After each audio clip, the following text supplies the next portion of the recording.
All right. All right, I think we're ready to begin. We have about almost 70 people. All right, everybody. Just want to welcome everybody to the first ever Growth Labs. What are Growth Labs? Growth Labs is just a thing that Kendra, my assistant from the CC Young Adult Department, we were praying about how we can make best use of this time here during this self-quarantine. Some of you guys might be in situations where you're quarantined a little bit more than others, but either way, I think this is an incredible time for us to be able to reflect, to grow, to be calibrated in some areas of our life. And so what's Growth Labs? Growth Labs is just an opportunity to learn from people who we feel that God has blessed in certain areas. And it's going to be just a time of learning, a time of discussion, and it's a good use of your time. So God has given us many talents, and we want to really develop and improve all the talents that we have or possibly can have. So that's what Growth Labs is all about. Tonight, we have a Growth Lab on photography. We've invited Jasper. Many people here probably know Jasper. We've seen Jasper around. He's usually, one day he's in the Philippines, the next day he's in Antarctica. Like, he's everywhere and anywhere. So God has blessed him with a missionary's heart because he is a missionary. And he loves just showing beautiful pictures. And yeah, God has given us just a special gift in photography and many other areas. So we've invited him to be here. So he's going to be sharing with us tips and tricks on how to become a better photographer. Then letting you guys also know that we have another Growth Lab that's going to take place on Thursday on organizing. We invited one of our friends, Savannah. She's into minimalism, if you know what that is, and organizing, and with a bit of style mixed in. And so that's going to happen. And then I hear Jasper's, this is only part one of the photography, right, Jasper? Yes. Okay, good. Woo, just making sure. So letting you know, next week we'll continue part two depending on Jasper's schedule. So anyways, okay. I want to say a word of prayer, and then I'm going to give the time over to Jasper, and we're just going to jump right into this Growth Lab. So let's bow our heads for a word of prayer. Let's ask God to bless this time. Father, we just thank you so much again for just this time we can come together. We pray that you would bless it, that you would make it productive, that you would give us wisdom, an open heart to learn. And God, may this gift be utilized for your glory and honor. Thank you again for everyone here and for Jasper, in Jesus' name. Amen. Amen. All right, Jasper, I'm giving the time over to you.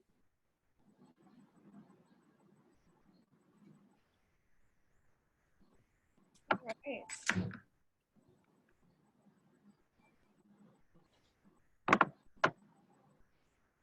He's unmuted. There we go. You're on mute, Pastor Jasper. You're on mute. Unmute me. All right, good. Am I good now? Yes. I think Anil muted me. All right. All right. Thank you everyone for coming to our Growth Lab. I'm very happy that God has given me an opportunity to share to you guys some of the things that I've learned in photography. It's been a while since I taught a basic photography, and I'm really debating because sometimes it's really difficult to teach because you haven't gauged the audience of which level they're in. And for example, some of my mentors are here watching, and it's intimidating, you know, so most of them are trolling right there. You'll see them in the chat box. But I'm really happy that God has given me this opportunity. And last night I was contemplating which direction should I go in this area. Should I teach the gears, or some tips on what kind of settings you should do and all that kind of stuff? But I realized maybe I'll just teach principles that I have been using for the past few years of doing photography, and just the workflow and also a thought process that I use. So when I go to a certain place, what am I thinking? You know, how am I gonna take this shot?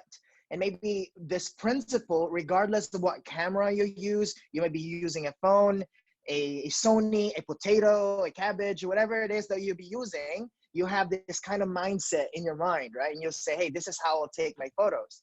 And this is sort of a principle that I'll be sharing for you guys that I wish I knew before I traveled around. And looking back to my photos, I was like, man, my photos are so ugly. I wish I knew this.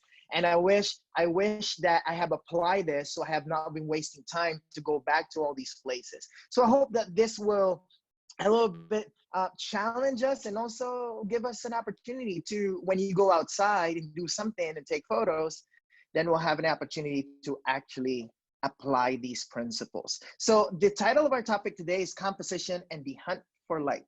The Hunt for Light. Composition and the Hunt for Light. So, by the way, before I begin, my name is Jasper Ivan Iturriaga, a very long name. Most people struggle with my last name. Blame that to the Spaniards. I can't really. They introduced those names to us. But technically I'm a digital nomad. What is that? Is a fancy way to say I'm homeless. I don't really have a place to stay. I don't really have a home. I just travel around the world doing digital evangelism, or I do a lot of photography, filmmaking. I have a team called Tell Them Creatives where we travel around and film mission programs around the world and mission trips. I also I used to be a pastor, so every weekend almost I do a lot of speaking around the world. That gives me an opportunity to also travel. So that's what I currently do. I'm a digital nomad, currently stuck here in California because of what's happening. Supposed to be Nepal with some of my friends doing an expedition in the Himalayas, but currently stuck. I'm having cabin fever, but I'm really grateful that God has given me the opportunity to actually be busy. So really, really excited about this one. Composition and the Hunt for Light. Let me begin with a verse that I've dearly loved when I started photography. Luke chapter 16 and verse 10, this is what the Bible says. He that is faithful in that which is least is faithful in also in much. And he that is unjust in the least is unjust also in much. So Jesus is talking about faithfulness here. And technically what he's saying in a nutshell, because I don't really have a time here, is he's saying faithfulness equals to opportunities. If you're faithful to whatever God has given you now, he'll give you opportunities to do much more. Right? And if we're not faithful to whatever God has given us now, it is difficult for us to do things for God that is much more. And so this is the principle that I have been learning in photography. I had no mentor when I started photography. I was a pastor in Indonesia. I was very broke, no camera at all, but I wanted to do photography, but there's no mentor. The only thing I have during that time is literally YouTube. So with YouTube stuff, whatever it is that is in YouTube, I'll take about 15 to 30 minutes a day, just watch tutorials on how to use my phone, my camera. And this is where it began, just being faithful to whatever God has given me. I may not have a camera, but I have the opportunity to actually learn. And so I took that by heart and said, Lord, if I'm faithful, then you said you will give me opportunities. So the whole principle to my photography journey is very simple. It's not rocket science, but faithfulness equals to opportunities. Whatever God has given you now, be faithful with it and he will increase it. That's the whole principle. Faithfulness equals to opportunity. So watch YouTube, have tutorials and apply it, and then God will bless and God will bless and so forth. We have this idea as photographers, and I still struggle with this. We think that better gears would equals to better results. We always think about that as photographers. That's why we are broke, because we think that, oh, if I have this camera, if I have this lens, then I have better results. This is the biggest lie you'll ever receive in photography. Do not believe this lie. As you start in photography, do not believe this lie. You will be broke. Someone made a joke about if you want your kids not to do drugs, just introduce them photography, because they'll eventually not have any money for drugs because it's expensive and you keep buying stuff, right? And this is where we fall into the trap of buying a lot of stuff. And there's nothing wrong with gears, but we are stuck into just buying gears thinking that we will have better result when we have gears. We have something, most of the filmmakers or photographers struggle with gas. I don't know if you guys have struggled with this before, but I've struggled a lot with gas. Not the gas that you're thinking right now, but I'm talking about gear acquisition syndrome. This is what we've been struggling for the past few years. And sometimes I struggle, and not maybe sometimes, maybe a lot of times, struggle a lot of about this because I struggle with acquiring gear, thinking that having gear will give me good results. But it's not the case. And this is, let me just talk to you candidly. And I think many of us, when we see a photograph, right, or a picture, we always come and tend to say, hey, wow, that's such a good photo. What camera do you use? What lens do you use? Have you heard of those kind of arguments before? And this kind is very sad and it's very hurtful. Let me just illustrate this, guys, to you. Can you imagine going to Gordon Ramsay and say, hey, Gordon, your food is so good. What knives do you use? It's not a good argument at all. And many people come to a photographer and say, hey, you have such a good camera. That's why I get to take photos. It's very offensive. And at the same time, very, very hurtful. Let me just open the chat because it's so busy. Maybe I could read this one. All right, cool. And so many of us are like that. What camera are you using? We are stuck into this idea that in order for us to be better, we need to have better gears. This is not the case. Skills makes a photographer. It's not the magic hat, it's the magician. And so always remember that, my dear friends. Faithfulness equals to opportunities. Better gear does not equals to better result. We learn by doing. We learn by doing. Remember that. And so as we go on to this course, you always remember that this is not just about, oh, I took a master class, then I'll be better. Oh, I'm getting a gear and I'll be better. No, no, no, no. You learn by doing. In every other craft or whatever craft God has given you, it's all about learning by doing. Learning by doing. I just want to tell you this statement because I've read this before. Henry Cartier-Bresson says this, and he's the master of candid photography. He says this: your first 10,000 photographs are your worst. Now, that might be a little discouraging, but what I'm telling you here is that do not be discouraged. Just keep doing it. Just keep doing it. Your first 10,000 photographs is going to be your worst. It's going to be ugly. Sometimes it's going to be discouraging, but the whole secret to photography is to keep moving forward. You keep moving forward. The whole problem with us sometimes, and I've seen this a lot happening to most young people, they see a photograph or they see something they want to take a photo of or they want to follow. And they're like, oh, I want to do that. I want to do this. So they buy a camera. And when the honeymoon stage is over, that camera is wasted. They're no longer using it because sometimes they're discouraged or they have no time. So the whole secret is, if you want to jump into photography, you keep doing it. You keep doing it. Be consistent. Consistency is the key in photography. Your first 10,000 photos are going to suck. Okay, let me dive into this principle because I don't really have much time here. I want to talk about Steve McCurry. Steve McCurry is probably one of the most influential photographers in my life. Now, you've heard of Steve McCurry as have you heard of the Afghan girl before? The Afghan girl, the famous one. We might have a debate about this, about, oh, is Steve McCurry legit? Does he use Photoshop and all that kind of issue? I'm not going to dwell on that. I'm just going to talk about how he captures the shot. And so let's talk about this one. Before I begin, by the way, this is such an amazing quotation from Ansel Adams. I'm going to read this, guys, to you. A photograph is usually looked at, seldom looked into. I'll repeat that again.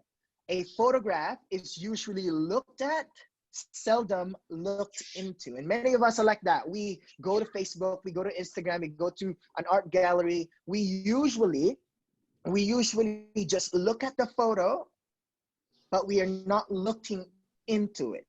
Today, I'm going to visit some of my shots and some of the people that have inspired me to do photography. And we're trying to look into it and see the principles that they've used in photography. And hopefully by God's grace, we'll finish this session and you go out and do your own session having this in your mind. I hope that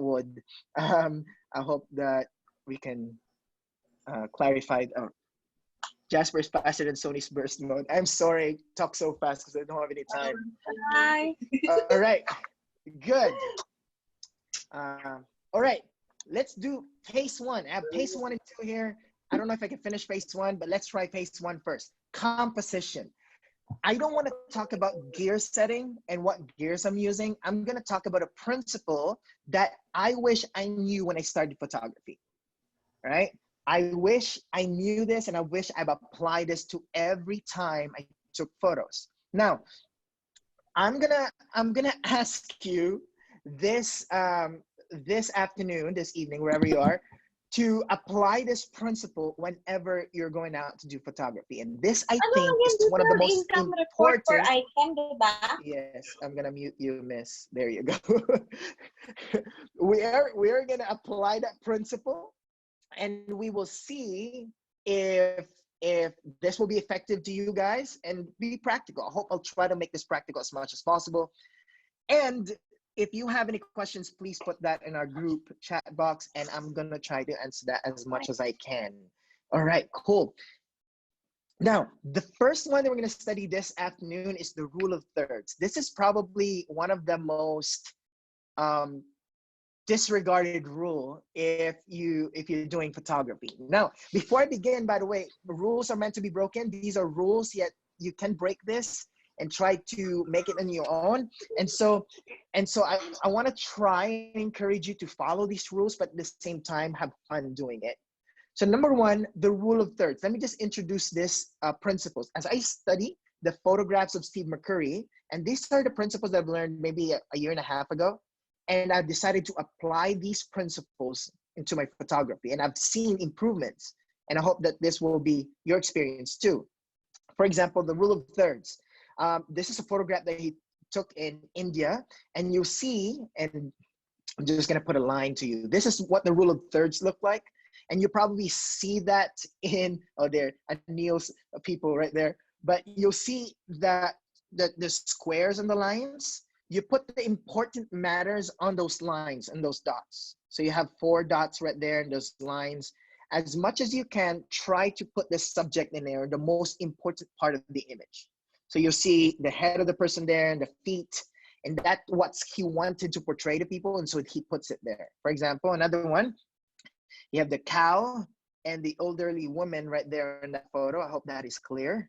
But you see that principle of rule of thirds, very basic. Yet if you follow that, it actually helps your photographs, or you portray what you wanted to portray in your photograph. Position important, what was this one that I put? You position whatever subject you wanted on those lines. For example, right? For example, I'll give you an example here. So you have the horizon and also the skies right down the top of the third, like this. And the lower third, you have the person. So when you take a photograph, or when people ask me, so what do you think when you take a photograph? An automatic thing that comes to my mind as a photographer is, hey, rule of thirds, right? That's an automatic thing. Another example of his photo is this people walking right here. And you have, again, I'll give you this line, line, line. So the first line, he has the horizon and the mountains. And the second line here in the bottom, you have the people. So those are the most important part of the photograph, and he shot it with that principle, all right? The next one I want to drive into your mind is leading lines. Leading lines. Leading lines is such an amazing concept when you take photos. And so whenever I go to a place, I look at a place and say, hey, is there any leading line? Is there any rule of thirds, right? And so I'd apply that. For example, this is such an amazing picture that he took. Also, I think this is in Bangladesh or in India, but look at the line that goes through that person's head. You see that line that goes through the person's head? And I'll put a line in there, but you'll see that line that goes in, that leads the eyes into the subject. That's what a leading line is. You're using the line as a way to portray where the person's subject is going to be, or your subject is going to be. That's leading line. Another example, this is from, I think this is in Myanmar, and you have that leading line. You see the walls right there beside almost like a walls on the side. It goes directly to that temple, and I'll put a line in there, and you have the leading line that leads to the subject. And so if you want to take a photo, you try to find that, right? Leading lines, leading lines. Another example of leading lines is this one. You have lines everywhere, which is an amazing photo. This what makes this photograph great is the lines and the shadows. You see the leading line, it goes somewhere, right? And that gives that emotion, that gives you that understanding that there's much more than just a photograph, right? Leading lines, leading lines. The next one is natural frames. This is probably one of my favorite things that I struggled in my photography, but I want to share this one to you because this is such an amazing principle. Natural frames. You look at his photograph, and it's most of them are framed. For example, you see this picture. This is also in India. You have pictures of people, and you have windows, right? Look at that. Windows and frames. That makes it more interesting, right? That makes it more interesting. And so when you go out, try to find frames, pictures, and doors that leads you into something, right? That is okay. This one is another one too, and you have that frame, a framing. All right, cool. This one is really awesome too. You have frames, a circle, and then a square window. It's amazing. These are well patterned, following the rule of thirds, and also you have the windows and the openings. Very good. The next one I want to drive in is filling up the frame. This is more of a portrait, or sometimes also in landscape photography. Just fill up the frame. I'll give you some more pictures of people, of their heads, just filling up the frame.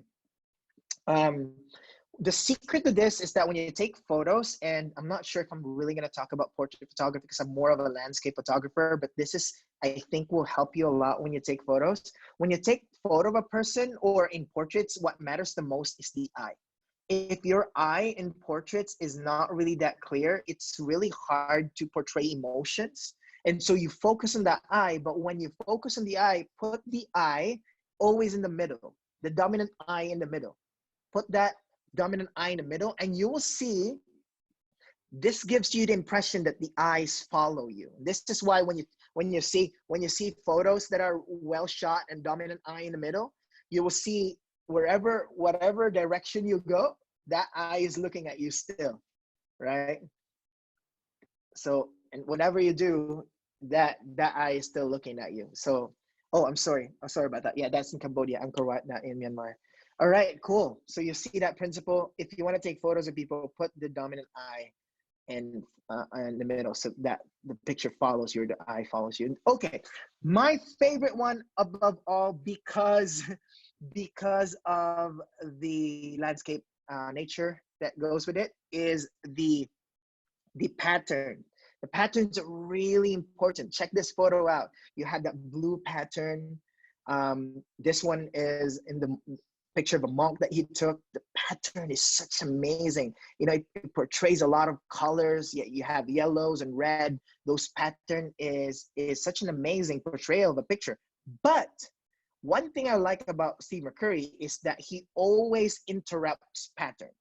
So you have a red pattern, and you have the interruption of pattern with green, right? I don't know if you guys see this, but I really like this principle of interrupting pattern. So you have a beautiful pattern, boom, interrupting it. And so every time I take photos, especially in winter time, I always look at interrupting patterns, right? What are the different colors in it that interrupts the whole scene? I don't know if that helps you a lot, but that really helped me a lot. This one is a shot of a very blue painted walls, yet you've been interrupted by a lot of colorful red dresses here. I don't know. Anil probably knows this one more because he's from India. All right, cool. This one is such an amazing example of his photograph. There's a blue, I'm not sure what this is, but the nurses probably used this before. And you have two nurses right there talking in white, just interrupting the pattern. So I would encourage you to actually find these things. And this has been probably my favorite principle that I've been using for the past few years in my photography. And that helped me a lot. All right, cool. Good. One more, right? Picture of the pattern of the stairs, and you have two ladies there interrupting the pattern. That principle is such an amazing principle. Please use that principle. All right. Symmetry also is really important. So you have that person in the middle, you have all the water and the mountains on top, that it's very symmetrical. This one is a very symmetrical photo too.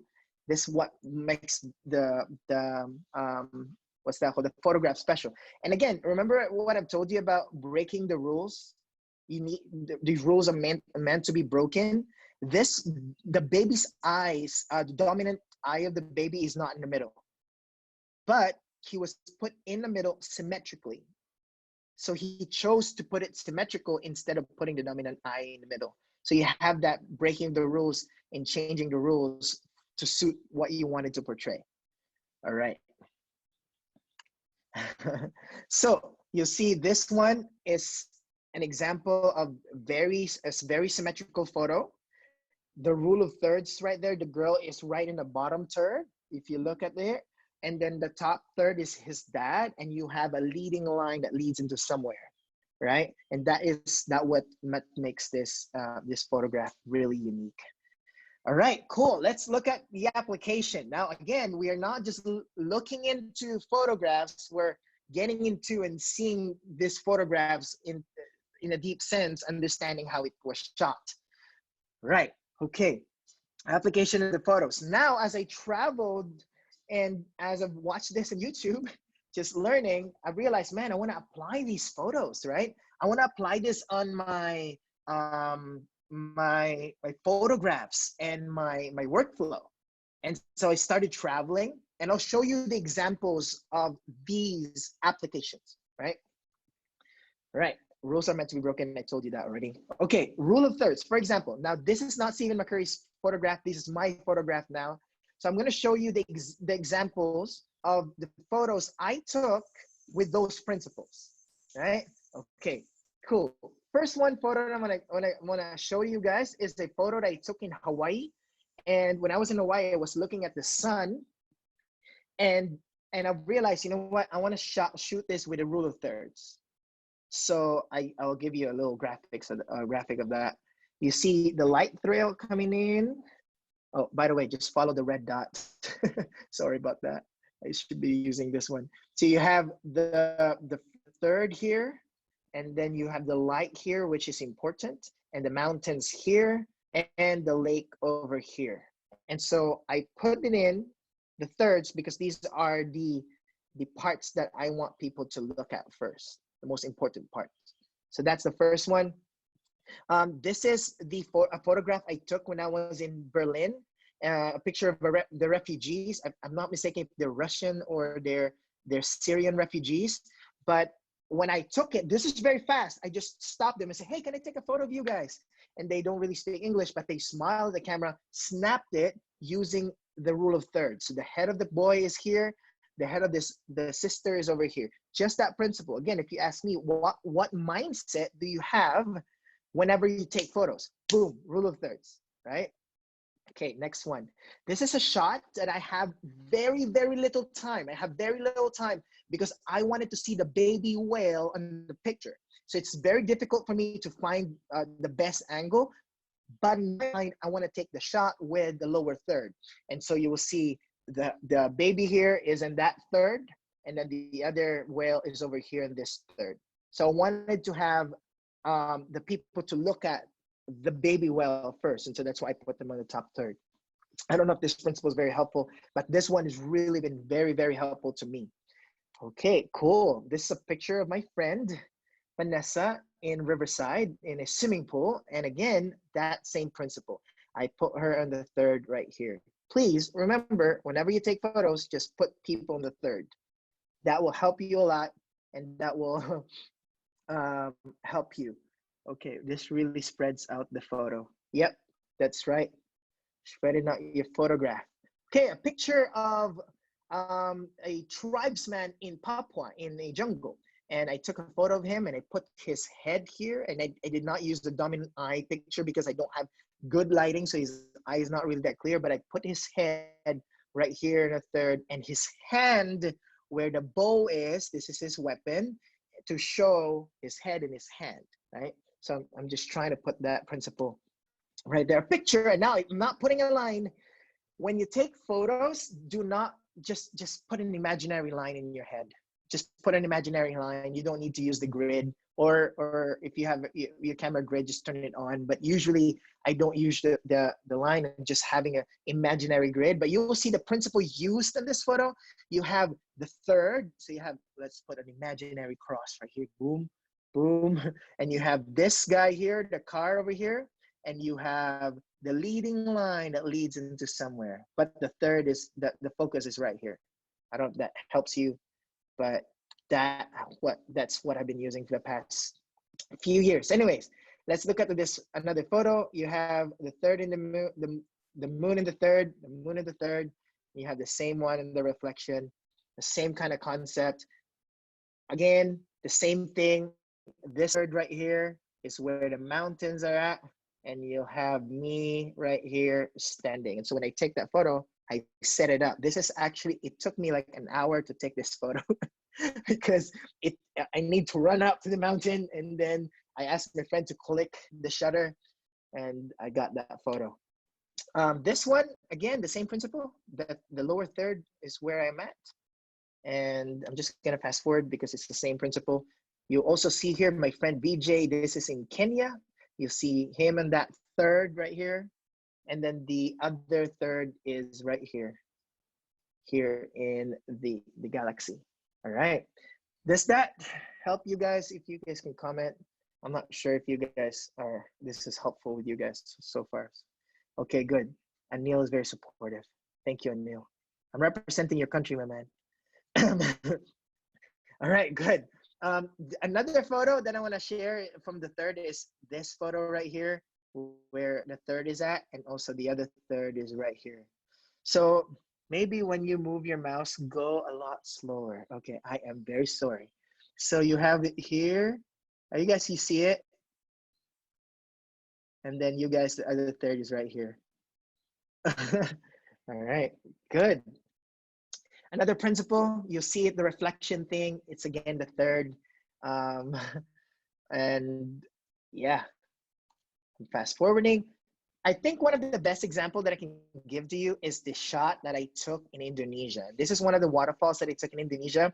I was not really satisfied of taking just a drone shot above. So maybe I said, maybe I should go down and take a lot more photos down there because it's much more interesting. So we went down, hiked maybe 40 minutes. And then I took a shot of my friend. This is him. Let me draw something here, right? This is him right here, if you see. And then that's the third. Okay, I am lost. I'm not gonna draw. Sorry. Where am I? Okay, so you have him here on that third with all the waterfalls on the back. So you have a waterfall image and it's disrupted by a person. And also I like doing a lot of human imagery to my shots. I apologize for this. I don't know how to take this away. Okay, there you go, perfect. Spotlight. Sorry, 1 minute, everyone. Oh, come on, man. All right, where are you? Okay, there you go. Right. Command Z. All right, go. Okay, so this is a photo again of, I remember that picture, principle of just putting frames and leading lines and all that kind of stuff. This is the same thing. You have a frame and you have a person in the middle because that's where I want people to see and to look at. And so that's the same principle. Picture of the llama, which is my favorite shot in Peru. What was this, a long exposure? Yeah, that was a long exposure. I apologize. That was a long exposure, about 0.5 seconds.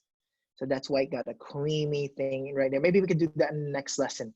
All right, cool. I'm gonna show you a picture of the llamas in Peru, and you have the third right here, and also the third right here where the mountains are at. And then in the middle, you have a llama as a point of reference. So again, those principles, very simple, yet very helpful. Again, the picture of my friend Ryan in Iceland, I put him on the third. A picture of, again, rules are meant to be broken, but you look at this, this is where the horizon is at. This is the third. and you look at the other third right here on top where the rainbows are at, right? And the other third here. This is where we rented a van, lived in Iceland for 10 days, very broke, ate ramen for 10 days, almost failed. My kidney almost failed, but by the grace of God, I was sustained. All right, cool. Leading lines, really important. And I'll show you more. Leading lines is such an amazing concept. So you have this line that goes and directs towards a person. So that's my subject. The line goes towards that person. You guys see this principle so far? Next one, another principle. This is the line that goes to that person, line that goes to the person, and you have the subject, line that goes to that person, line that goes to that person, the line, subject. Very simple. Yeah, but if you put that in your mind, you have better photographs than an old uncle. Okay, this is from the Vatican Museum. You see a line that goes spiral, spiral, spiral, go down to this little subject right here. Very simple, but if you look at it, it kind of gives you a little story, right? So I hope that gives you a little idea of how powerful the leading lines and when you actually communicate to photograph. This is from Dalian, China. When I was preaching there, I took this photo of the bridge where the subject is, and you have the leading line that leads there, the leading line that that leads there. I hope that helps you guys. Another example, leading line to the buildings. From here, that leads the line to the buildings. So, oh, this one more. Leading line to this mountain, leading line to this mountain. Isn't that, I don't know, guys, I'm really repetitive on this, but I wanna let you have this thing in your mind. It's 6:40, I should be closing. All right, cool. Leading line that leads into the mountains. Did you guys see that? Isn't that simple? Is that simple? Am I too simple with you guys so far? Is that helpful? The leading line, mountain. Leading line, mountain. Anil, Anil, can you please stop me if I need to stop right now? So this one is a leading line that leads the mountain somewhere to a leading line that leads to somewhere. So you have this idea, right? Idea of someone here and that leads you somewhere. So for example, Anil is here and the girlfriend is all the way here, right? It leads you somewhere. Right, and so you got 10 minutes, okay. And so again, Anil is here, the girlfriend is all the way there. That it goes to somewhere that gives you a little, like, whatever, it sends a message. That's technically it. All right, again, the same thing, finding the girlfriend using the line. All right, the last one, almost done. Patterns is amazing. I love patterns. This was shot in Bolivia, La Paz, which is the highest capital in on the world. And so you have patterns. This is shot from a drone. Looking down, this is the rivers in Iceland, and you'll see like veins of blood vessels, and technically that's how it is. So I shot it because it's interesting. So patterns, like for example, this is in New Hampshire in Maine. I went with my drone, looked down, and you'll see the patterns, the color, the fall colors, which is such an amazing concept. You have that too, fall colors. By the way, this is where Ellen White was born. This is where in Maine. And so it was very special to me. So I took a shot of it. But again, patterns needs to be broken, right? When patterns are broken, interrupted, that's where it's special. And so this is a shot of the First Seventh-day Adventist Church, right? And I need to be careful where this is, but I'm not gonna tell you the location, somewhere in Maine. And you have the house breaking the what's that called?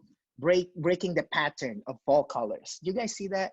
Because I'm like, when I shot that, I was really stoked. I was like, man, pattern, break the pattern. Good. Another photo, breaking the pattern, you have greens and you have a tiny little church right there in Italy that gives you understanding of breaking the pattern. Right, another shot of breaking the pattern. A shot of the winter snow in Norway, and you have a little yellow house that portrays, that breaks the pattern of whiteness. You have yellow stuff right there. Also, this one, an exact description of most of you guys on Valentine's Day, cold and lonely. So you have the mouse red and breaking the pattern of white in the background. You guys see that? Really helpful. Peter, are you like that so far? Okay. All right, phase two, very, very fast. The most important part of the day when you take photographs is always the golden hour, which is what we call sunrise and sunsets. So I'm just gonna fast forward. Someone says this, and Philippi Hausman says this: the word photography can be interpreted as writing with light or drawing with light. Some photographers are producing beautiful photographs by drawing with light. Some other photographers are trying to tell something with their photographs. They are writing with light. So it's all about light. It's all about chasing light. It's all about chasing light. Chasing light. All right, for example, this shot was shot in the sunrise, and you'll see the sun just like drawing in. Like this is why we wake up very early as photographers, right? To portray the best texture. Another one is this shot in the Philippines. I cannot take this in the middle of the day, and so wake up early in the morning, take that shot, get the reflection. This is in the Philippines. Boom, wake up. It's all about chasing light. It's all about chasing light. This one is in Myanmar. Again, reflections, the third, but the light is there. Make it very special. So I encourage you, wake up early in the morning, read your Bibles, pray, go out, get the sunrise shot and sunset shot. Again, this is a friend of mine in Burma. Took the shot early in the morning. Fast forwarding, this is a shot that I took during the mission trip right before the sunset, right before the blue hour. This actually won Photo of the Week in National Geographic, and I'm really proud of this photo. These are just some of us on a hammock. Okay, another shot. Again, golden hour, golden hour. I am not sure, some of you guys are complaining about the lockdown. I am not sure what to do in golden hour during lockdown. But hey, find ways to take photos on golden hour. And a shot that is very dear to me that I shot in, where I shot this, Australia.